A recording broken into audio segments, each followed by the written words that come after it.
¿Qué? ¿Lo tiro esto? No, no, boludo.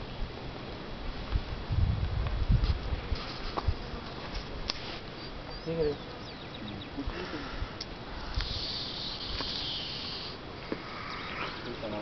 Ese sonido que estábamos percibiendo no era ningún motor de ninguna embarcación, sino que era el terrible ronquido insoportable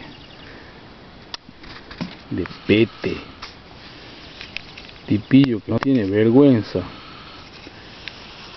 duerme descaradamente.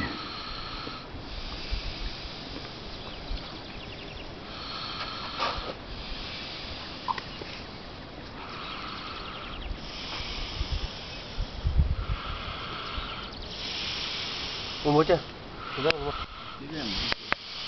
Después en esta bolsa, luego metes toda la basura. ¿Cuál?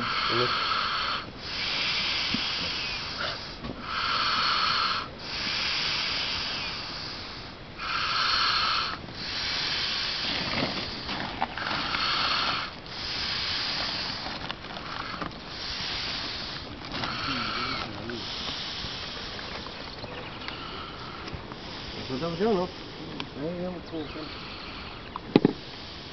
Ah, no, no creo que tenga. ¿No?